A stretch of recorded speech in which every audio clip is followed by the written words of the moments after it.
And Dr. Bob asked me to talk today about embodying prosperity. So he's led you up to the point where you now want to think about, well, how do I embody this? How do I make this happen? Well, first off, I'm going to ask you to do what I'm doing. Put your arms all out wide. Uncross your legs. If your legs are crossed, that's a sign of I'm still a little uptight. And shout it out. I am open and receptive to all the good the universe has for me. You say that? I am open and receptive to all the good the universe has for me. Right. Amen.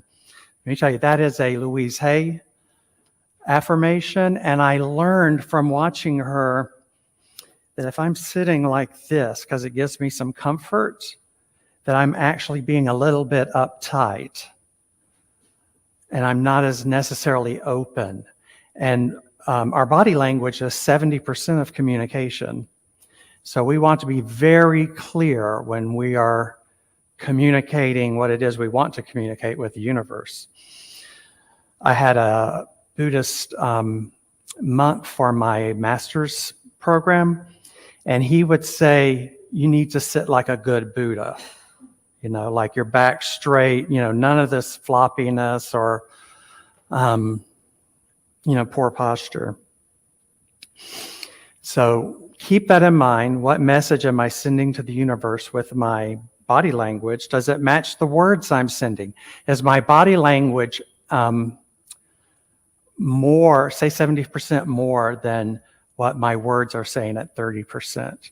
The universe just says yes. It doesn't interpret.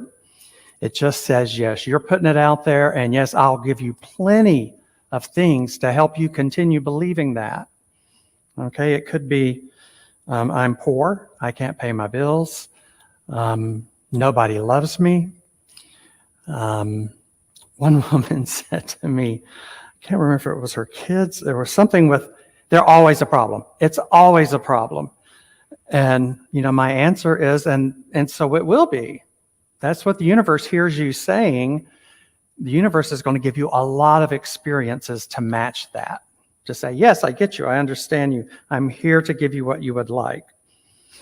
And as we start to work on embodying anything, be it prosperity, perfect health, creative self-expression, we have to believe that we are worthy and deserving of it first. I really feel that blocks people from receiving their good if we're not working on worthiness and desirability. And I have a treatment for that.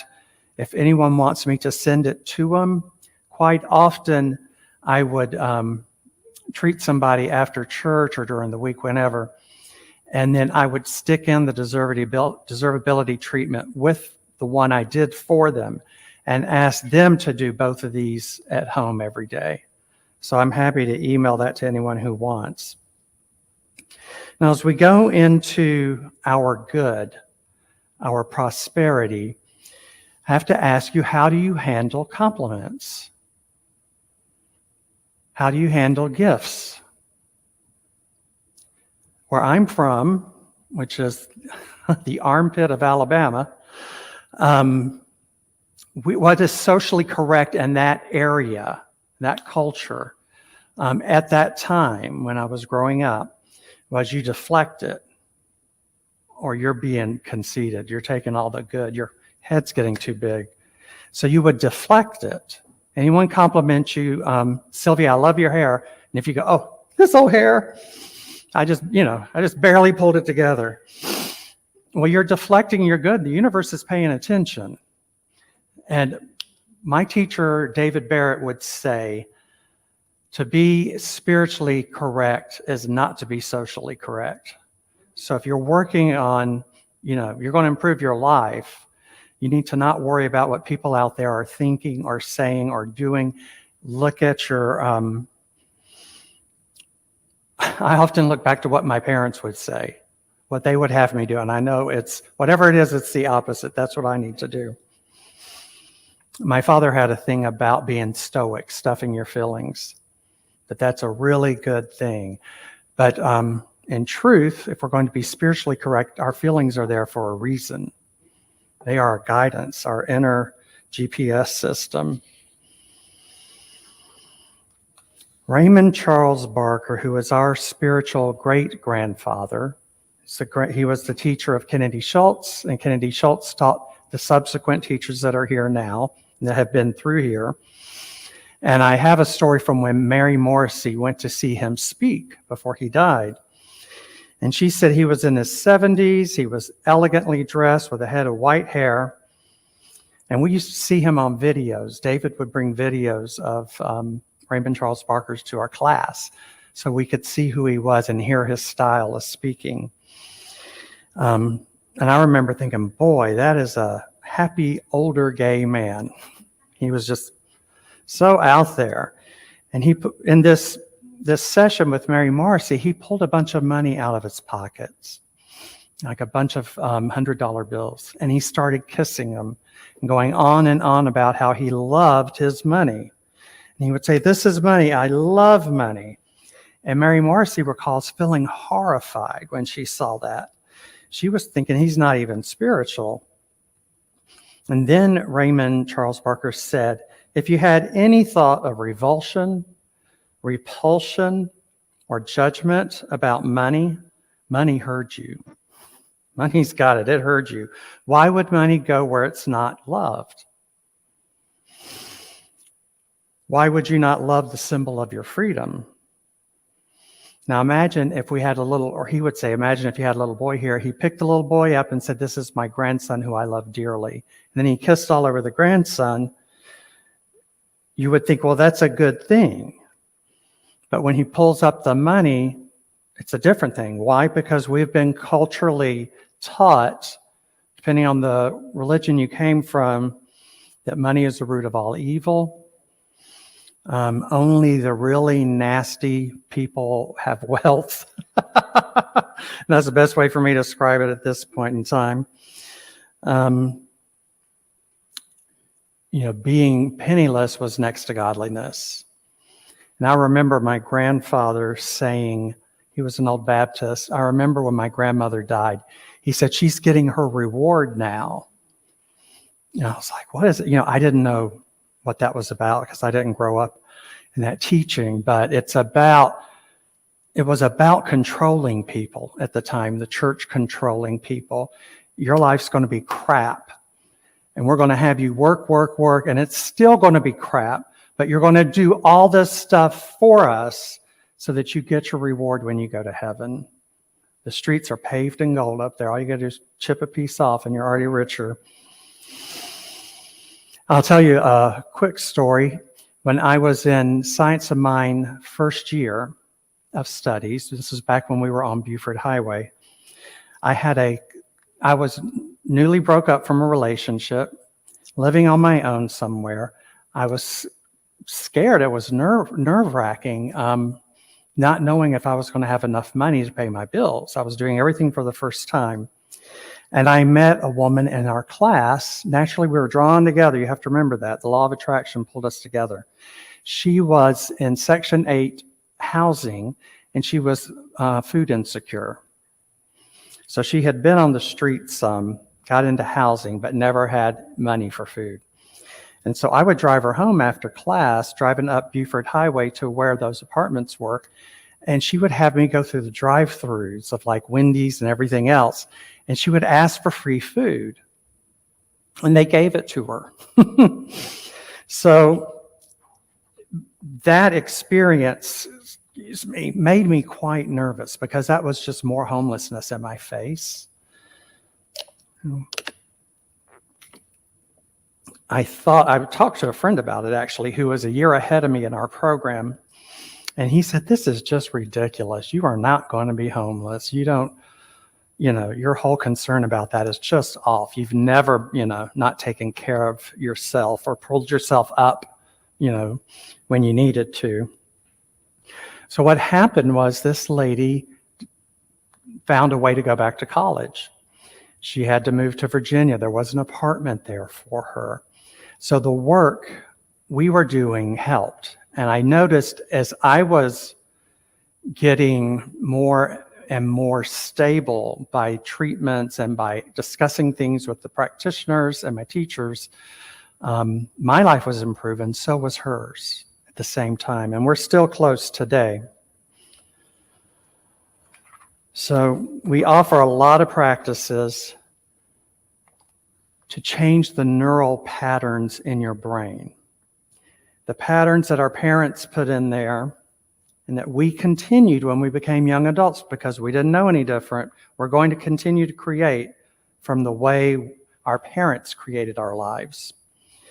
Those grooves are there, but science shows you can change those. We can get rid of those by embracing this teaching fully, doing everything we can do, treatments, gratitude, meditation, being aware of what we're saying and thinking and what we're putting out. You can change the patterns in your brain, and after a while, they're no longer a pattern there. The pattern has become positive thinking, being goal-oriented, being loving and kind, being open, being in tune with your higher self. One of the things I see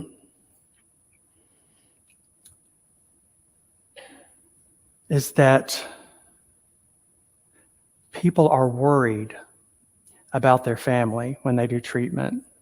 They worry if they get more money than their parents had, that that's somehow rejecting them, or they don't want the family to know. They don't want that to be public information. Or if they have better health than their sickly family. Or say, they've got a wonderful, loving life and their parents are divorced and they're both, angry all the time. So this is a discovery Louise Hay had, that you can still love your parents and do better than them. And some people need to hear that. I did, in the beginning, a daily prosperity treatment from Raymond Charles Barker, and I did it for about 2 years. And I actually had 10 treatments I did every day for about 2 years in the beginning. I needed more prosperity in my life, and so I threw it in the mix, but I had a lot of stuff in my mind from my background that you will never have enough, and you are not smart enough to have enough. And that only smart people would have enough. You're not one of them. And you probably need someone, a rich sugar daddy to pay your bills. That's what you need. And I actually know, believe me, I know people to this day that still think like that. But when I started doing the Raymond Charles Barker treatment, which I also have with me today, I can email to you guys. There is a line about, where is it? Money is the energy of God in my personal department of finance. Money is the energy of God in my department of finance. That made sense to me. I had to say this for about 2 years before that light went on, but that made sense. I get energy. We all put off energy. We can get close to each other and our heart rates will energetically become the same. If you studied heart math, I've had experience with that. Our pulse is something I can feel. I can feel energy in me. There is an electrical system on your heart that goes from one node to the next, and it fires, and then your heart contracts. That's what we put pacemakers to. Some of y'all don't know I'm a nurse as well. Been a nurse a long time.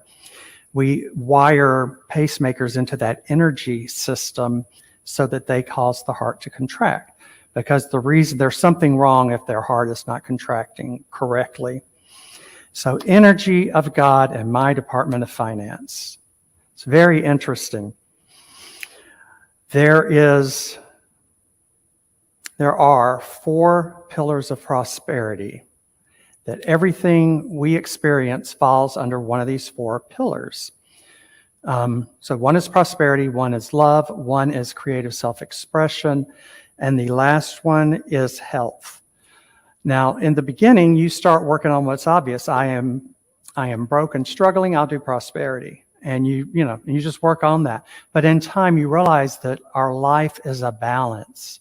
You want to have a balance of those 4 pillars. And so now with experience, that's what I work on.